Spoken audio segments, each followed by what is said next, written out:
From Las Vegas, it's Let's Talk News Now with Rick and Ella. Welcome back to Let's Talk News Now.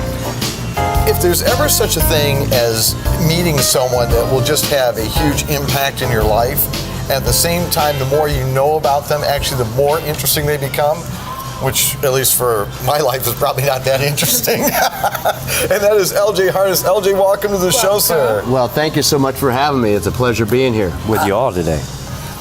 LJ, everybody would immediately recognize you as an entertainer.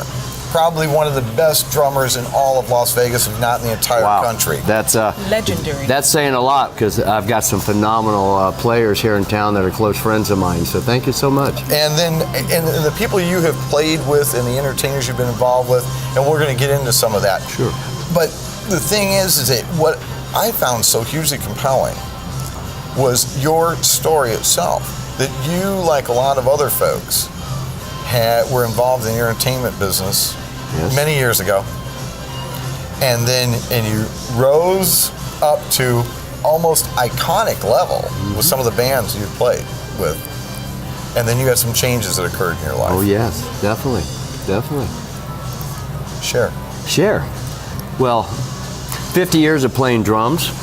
Of course, it was the Beatles that inspired me, like so many of us, back in '64. And Ringo just turned 74 yesterday? Right about, yeah, that's 74 years, just a couple days ago. I just like to throw that in since one of the trivia I've got. Wow, that's great. And actually, I got to see the Beatles in the summer of '64. My father's paid $5 a ticket to see him at the Indiana State Fair. But I'm self-taught. I bought every 45-speed record. Now, you ladies are too young to remember a 45 record. Vinyl, that's right. We've heard of them. Sure. But they're, again, self-taught. I'm one of the few musicians here in town that probably do not read music.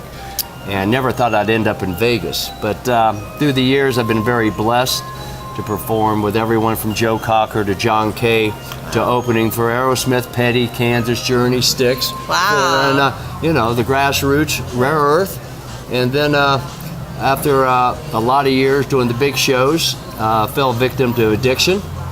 And pretty much all the way down, like so many people you hear about. And I'm one of the blessed ones. And that's the thing is, when you talk about down, and I know you don't mind having an opportunity to speak about this, because when we were just talking to the folks before about the shade tree and what can happen in people's lives. Right. Sometimes they're in control of it, sometimes they're not.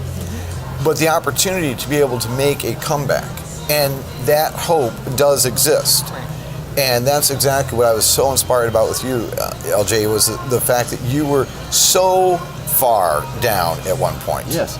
I was the term of being homeless, jobless, suicidal from what I was doing to myself as well as the crowd I was hanging with, and legal problems. I mean, it goes hand in hand.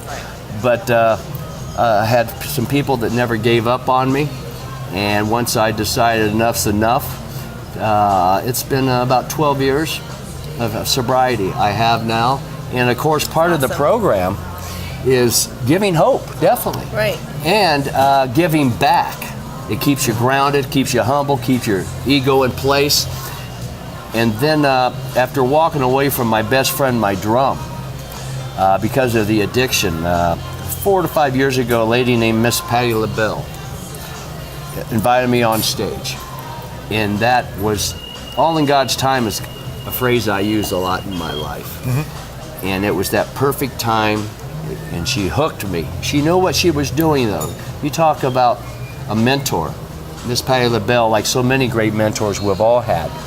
But that came at a great time when I was, of course, with Cadillac in Florida. Mm-hmm. Right. And of course, it was Cadillac of Las Vegas that gave me the opportunity to move out here.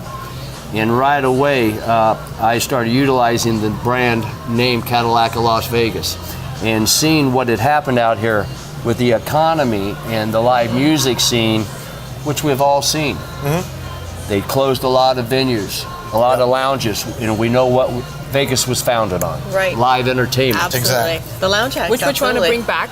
And that's what we're doing. Yes, That's we right. are. But it's great that even shows like this. I'm a fan of your show. thank you. And of course, I wake up to this lady so many mornings on her traffic report. I enjoy waking up with you immensely. I'll tell you what, it's all about giving. I'm a lucky gal. It's like giving people stuff to talk about. After this show's aired, the rumors are going to be flying. There you go. Let 'em fly. For sure. But again, it's great to be part of giving back to a great community. Yes, sir. And we're going to get a chance to talk about some of that because you got something coming up this weekend. Oh, yes. And also the fantastic work that you're doing with the Vegas Underground. Oh, wow. And it's been written about all across the country. It's just become quite the buzz in Los Angeles. And so we're going to get a chance to talk about all those things. If you want to know more about what's going on at Let's Talk News Now, it's very, very simple. You go to our website, letstalknewsnow.com. You can like our Facebook page, and you can also follow us on Twitter. In the meantime, Subscribe to YouTube. subscribe to YouTube and also Ella Chatting, your blog. Yes. There you go. All right, we got all the plugs in. We're going to take a short break. When we come back, you guys go get a cup of coffee.